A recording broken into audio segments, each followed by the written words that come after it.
Hola, en la clase de hoy vamos a ver coordenadas polares. Entonces, supónganse que ustedes quieren integrar una función f en el disco, ¿sí? Como el que acá está dibujado. Todo esto en naranja de acá. Bien, entonces, lo primero que tienen que hacer es describir la región D. Fíjense, para describir la región D, yo lo que intento hacer es despejar la y, ¿sí? Entonces paso el x al cuadrado restando.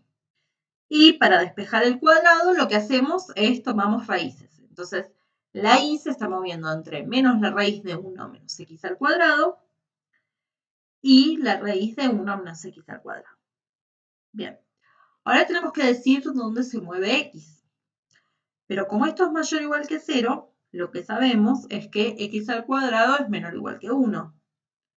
Eso quiere decir que x se está moviendo entre menos 1 y 1. Bien, o sea que tenemos una forma de describir la región D. Sé que en principio podríamos tratar de hacer la cuenta si tenemos una f buena. El problema es que la forma que encontramos para describir la región D es bastante complicada, ¿sí? Veamos otro ejemplo. Tenemos esta región, ¿sí? Que es como medio anillito. Fíjense, es la región encerrada entre dos círculos. Uno es el círculo x al cuadrado más y al cuadrado igual a 4, o sea, es el círculo de radio 2. Y el círculo de acá, que es x al cuadrado más y al cuadrado igual a 1, o sea, el círculo de radio 1. Y estoy mirando toda esta región naranja de entre medio. Si yo quiero describir esta región, es un poco más complicado todavía que el caso anterior. Entonces, la idea es tratar de buscar una forma para describir regiones de este tipo. Así yo cuando quiero calcular una integral sobre una región de este estilo, la cuenta me queda un poco más amigable. Para eso se utilizan las coordenadas polares, ¿sí? Ustedes vieron coordenadas polares en álgebra 1, seguramente vamos a hacer un breve repaso. Entonces, fíjense, yo tengo el ángulo θ, tengo R y tengo X e Y. Entonces yo sé que vale lo siguiente, que el cateto adyacente sobre la hipotenusa es lo mismo que el coseno del ángulo, es esta relación. Y también sé que el cateto opuesto, el Y, sobre la hipotenusa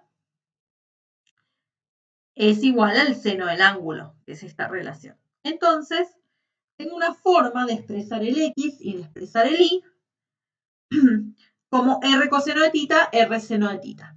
Bien. Ahora, también sé que si yo escribo X al cuadrado más Y al cuadrado, yo tendría R cuadrado coseno cuadrado más R cuadrado seno cuadrado. Coseno cuadrado más seno cuadrado es una identidad que siempre vale 1, esa suma. O sea que esa cuenta nos daría que x al cuadrado más y al cuadrado es igual a r cuadrado. Bien, teniendo esto en mente, vamos a tratar de usar estas coordenadas polares para describir las regiones anteriores. Entonces, empecemos con el disco. Fíjense, el cambio que vamos a usar es x, r coseno de θ, e y, r seno de θ. Y ahora nosotros tenemos que decir dónde está valiendo r y dónde está variando θ. Bueno, fíjense, R varía entre 0 y 1. ¿Eso qué quiere decir? Que yo estoy tomando todos los circulitos desde el origen, todos los circulitos, ven cómo indica la mano del cursor, hasta llegar al borde, este naranja más oscuro. Eso quiere decir que R se mueve entre 0 y 1. Y que tipo se mueve entre 0 y 2 quiere decir que yo empiezo acá y voy recorriendo todos los ángulos hasta que completo una vuelta entera. Entonces, fíjense, con este cambio de coordenadas, si R se mueve entre 0 y 1 y θ se mueve entre 0 y 2 pi, yo cubro todo el disco de radio 1.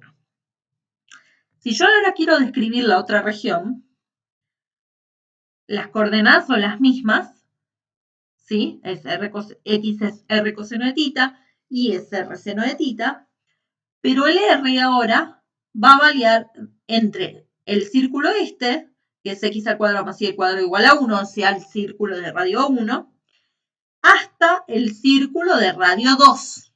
O sea que R se mueve entre 1 y 2. Y ahora, si yo miro el ángulo que estoy tomando, yo estoy dando solo media vuelta, ¿sí? Entonces, en vez de variar de 0 a 2pi, el θ está variando entre 0 y pi. Bien.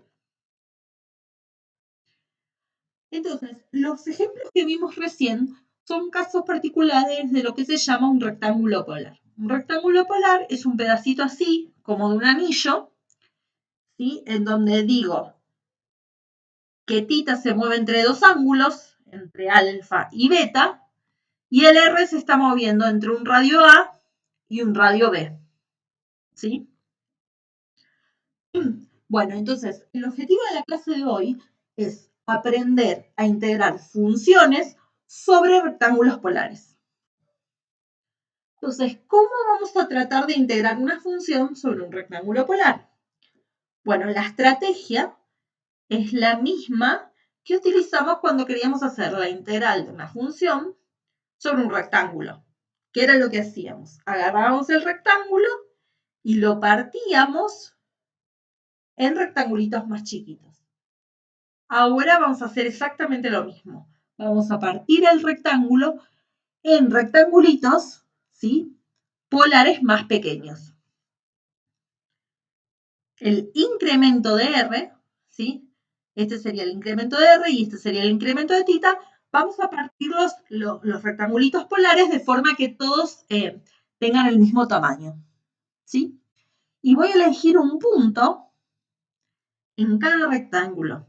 Ese punto que elijo en cada rectángulo va a ser como el punto medio respecto de R y el punto medio respecto de θ. Fíjense, acá está la fórmula. El RI estrella es RI más RI menos 1 sobre 2. Y el θJ estrella es θJ más θJ menos 1 sobre 2. Entonces, fíjense que lo que estoy haciendo es elegir justo el puntito que está en el centro del mini rectangulito polar. Bien.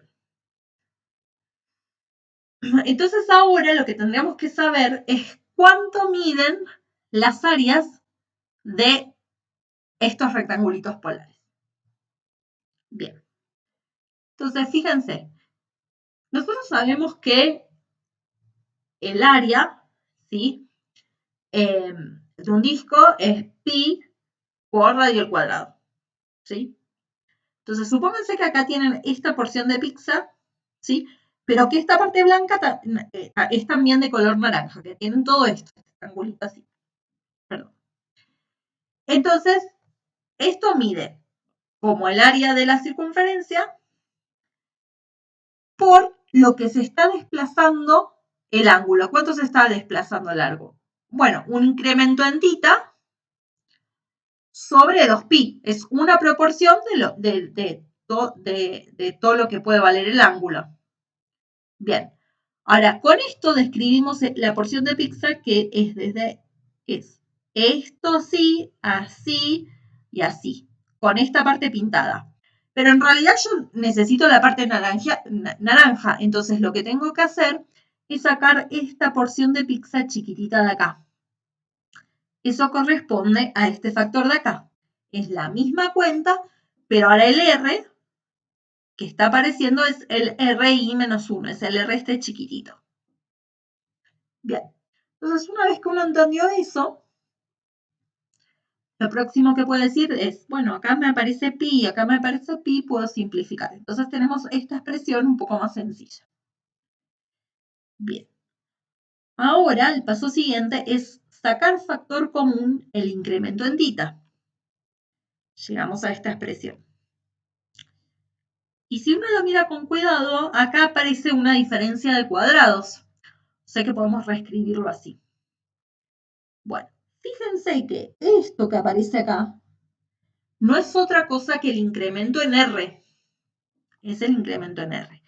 Y esto que aparece acá es justo como yo elegí tomar el punto R sub I estrella.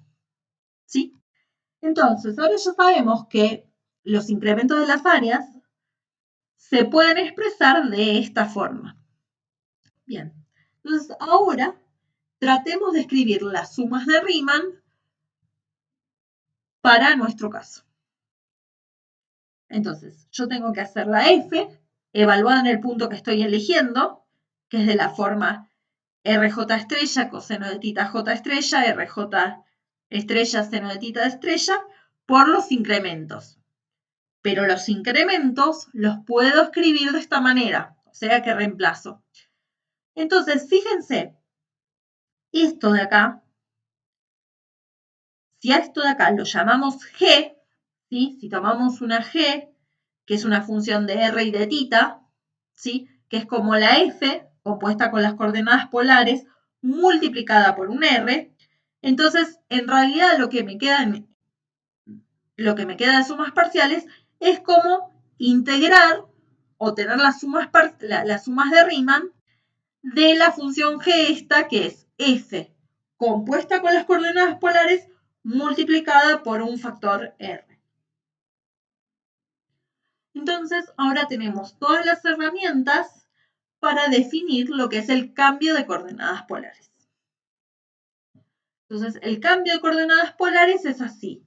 Si yo quiero integrar una función f sobre un rectángulo polar, como mostramos al principio, entonces, eso lo puedo hacer de la siguiente forma. Tenemos la f evaluada en el cambio de coordenadas polares multiplicada por un factor r, ¿sí? Y eso se está integrando en un rectangulito donde r se mueve entre a y b, r se mueve entre a y b, y tita se está moviendo desde alfa hasta beta. Fíjense que este valor r que aparece es muy importante. ¿Qué simboliza ese valor r? Bueno, fíjense, cuando están acá, ¿sí?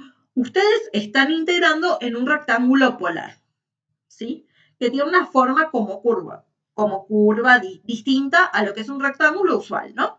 Pero acá pasan a integrar en un rectángulo usual, ¿sí?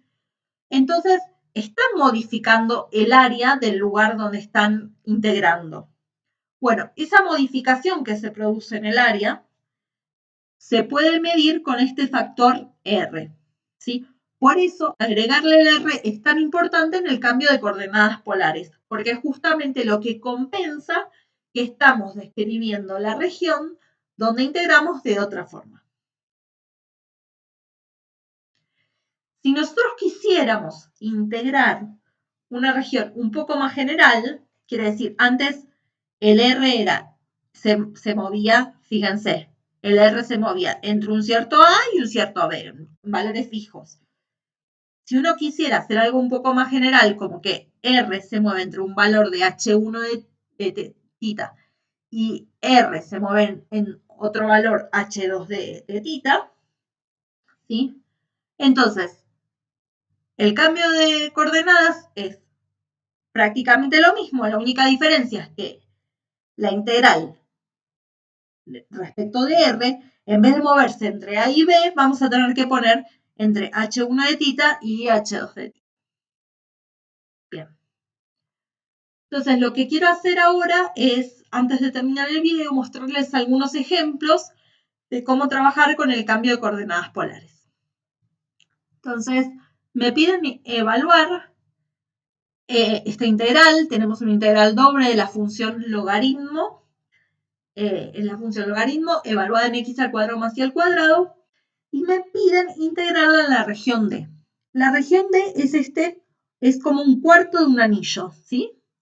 Fíjense, es una región que está entre dos círculos, el círculo de radio A y el círculo de radio B, ¿sí? Y aparte, me dicen que está en el primer cuadrante, o sea que no es todo el anillo, sino me quedo con este pedacito de acá, que es cuando las coordenadas x e y son positivas. Bien, entonces lo primero que tenemos que hacer es tratar de describir la región D por coordenadas polares. Entonces, X se mueve, X es R coseno de tita, Y es R seno de tita, y entonces decimos que R se mueve entre un valor A y un valor B. Y ahora, porque justo está entre estos dos circulitos, ¿no? Y el tita, fíjense, como yo estoy haciendo solo un cuarto de giro, ¿sí? Entonces el tita se está moviendo entre 0 y pi sobre 2. Bien. Entonces, una vez que tenemos descripta nuestra región en coordenadas polares, estamos en condiciones de aplicar el teorema de cambio de coordenadas polares. Entonces, podemos aplicar el teorema tranquilamente porque la función que aparece acá, logaritmo de x al cuadrado más y al cuadrado, es una función continua, que es lo único que nos pedía el resultado. Bien, entonces lo que tenemos que hacer es, donde dice x, reemplazar por r coseno de tita. Donde dice y, reemplazar por r seno de tita. Esa sería la función evaluada en el cambio. Hay que agregarle el factor r, no hay que olvidarse del factor r, que es muy importante. Y después el tita, dijimos recién, que nuestra región se movía de 0 a pi sobre 2. Y el r se estaba moviendo entre a y b. Bien, entonces, el teorema de cambio de coordenadas polares nos permite expresar esta región, esta integral sobre una región que era difícil de describir, como esta otra integral que estoy integrando sobre un rectangulito, ¿sí? Entonces es mucho más fácil de hacer la cuenta. Entonces, fíjense, como tengo, si yo saco factor común el r cuadrado, me aparece coseno cuadrado de tita más seno cuadrado de tita. Eso siempre es 1, ¿sí? Entonces, en definitiva, lo que me queda es logaritmo de r cuadrado por r, ¿sí? Y ahora podemos usar las propiedades del logaritmo y este logaritmo de r cuadrado escribirlo como 2 veces el logaritmo. Bien, ahora como esto está dependiendo de r y yo estoy integrando respecto de tita, puedo sacarlo fuera de la integral y calcular la integral de 1 entre 0 y pi sobre 2. Eso vale pi sobre 2.